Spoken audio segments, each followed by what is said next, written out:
Pozdrav dobri ljudi, evo nas nakon dugo vremena sa nastavkom našeg serijala Zajedno kroz bull, pa nastavljamo kao i prije utorkom. Tržište se užarilo, Bitcoin u trenutku snimanja videa vrlo blizu svoje najviše cijene ikada, na iznenađenje mnogih, pa tako i mene.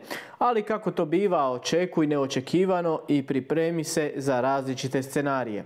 Jednostavno treba imati plan i upravo ta užarenost tržišta povlači veliku nedoumicu da li sada kupovati ili prodavati kriptovalute. Ne brinite, ja vam neću govoriti što ćete vi učiniti, nego pomoći da si sami postavite određena pitanja na realnim primjerima, bez obzira koje kriptovalute imali u portfoliju. Spremni? Pa krenimo!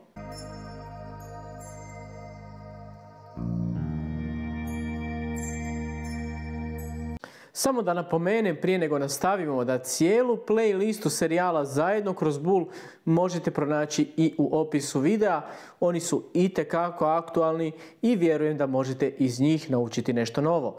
Budući da se tržište sastoji od dvije strane, ponude i potražnje, odnosno prodavača i kupca, danas ćemo gledati iz kuta potencijalnog kupca, ali čak i ako razmišljate o prodaji, ostanite sa mnom jer neki detalji o kojima ću danas govoriti mogu i vama biti od koristi. Prvo, od kuda treba krenuti, da li kupiti neku kriptovalutu, jest koliko se uklapa sa vašim ciljem. Na primjer, nagledao sam se svakakvih komentara u smislu gdje su se ljudi nečkali da li bi kupili neki token po ovoj cijeni ili možda bi pričekali još 10% niže. Obećao sam vam primjere, pa idemo ovako postaviti. Ako je moj ukupni cilj 10x na moj ulog, recimo evo, teta je na 90 centi i moja očekivanja su za tetu $9. Da li se to uklapa u moj cilj? Apsolutno. U tom slučaju teta je moj buy. Naravno, sadašnja cijena tete je oko $3 i recimo da ja očekujem moj portfolio na 4x, što bi bilo 4 puta 3 je 12, je tako? A ako vidim tetu na $9, onda ne kupujem. Dakle, prvo pitanje koje si trebate postaviti, da li se kupnja XY tokena, coina uklapa sa vašim ciljem. Napominjem, vašim ciljem, ne nekog youtubera. Ovdje nisam ja bitan, nego vi, vaš novac, vaš dobitak, ali i gubitak. Drugo što je meni važno kod kupnje je fokus na manje i plan kupnje. Da ne razvodim portfolio, o čemu sam isto govorio upravo u ovom serijalu Zajedno kroz bull u video koji možete pogledati i ovdje. Dakle, rekli smo manje je više. Zato recimo punim prvo nekoliko kriptovaluta i onda ako sam došao do željene količine, idem dalje. I uvijek se fokusiram na 2, maksimalno 3 kriptovalute. Zašto radim tako?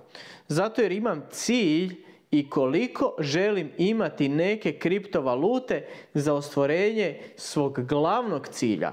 Idemo sad na jednu drugu kriptovalutu, a to je Stratos, STOS, jel? Prvi cilj, evo recimo, hipotetski bi mi bio 200. Drugi onda 300 i treći 500 komada. Ali pod uvjetom da su u cjenovnom rangu koji se uklapa sa mojim glavnim ciljem. Ako ja vidim STOS na $20, a moj cilj je 10x, onda sam isti kupovao i na oko 75 centi, ali i po dolar. I dok je u mom cjenovnom rangu, punim do trećeg cilja. A ako mi pobjegne, ostanem na prvom ili drugom. Kažu Ameri, keep it simple stupid. Dakle, drugo pitanje, da li ste napravili plan kupnje? Treće što moramo uzeti u obzir jest rizik. I to koji povećanjem cijene Bitcoina i rasta cijelog tržišta nam ukazuje da je danas puno riskantnije kupovati nego što je to bilo prošle godine. Dakle, cijene su više, rast nije vječan i kao i sve u životu, tržišni ciklus ima svoj početak i kraj. Bull market zna biti nekad puno teži nego bear. Jer sad razmišljamo kada izaći, kada uzeti profit, kad će korekcija, da li će ta korekcija biti ispod ove cijene koju trenutno imamo ili možda ne. Jesmo li spremni na korekciju od 20, 30, 40 pa čak i više posto? Ja znam da vrijeme ne možemo vratiti, ali treće pitanje bi bilo jeste li spremni na povećani rizik? Četvrto i ništa manje važno, a povezano je i sa prethodnim, jeste li dovoljno emotivno jaki na potencijalne korekcije, ali i pritisak okruženja? Tržište je usijano i ono može rasti i padati puno duže nego mi možemo ostati solventni.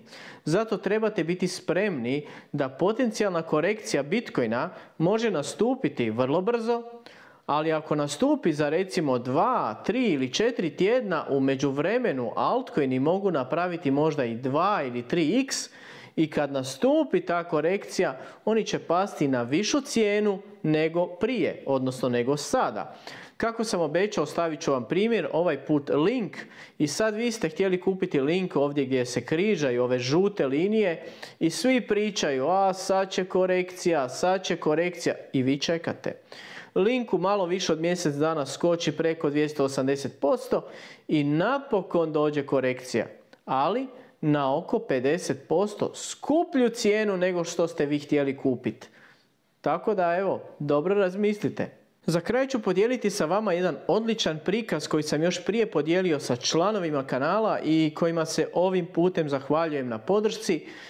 A to je da je za uspješnog investitora potrebno 60% strpljenje i upravljanje emocijama, 30% upravljanje rizikom i 10% tehnička analiza. Ukoliko želite postati član kanala, ne zaboravite prije toga pogledati video u kojem ćete dobiti više informacija. Hvala na vašem vremenu. Spomenute kriptovalute u videu su ovdje radi edukativnog primjera. Neke od njih imam u portfoliju te ne predstavljaju financijski savjet. U idućem videu ćemo se prebaciti u ulogu onoga koji prodaje kriptovalute. Slobodno ostavite vaše prijedloge i pitanja, a ako vam se svidio video nemojte zaboraviti stisnuti like, pretplatite se na kanal ako još niste da ne propustite budući sadržaj. Hvala na vašem vremenu i vidimo se u nekom novom videu. Pozdrav!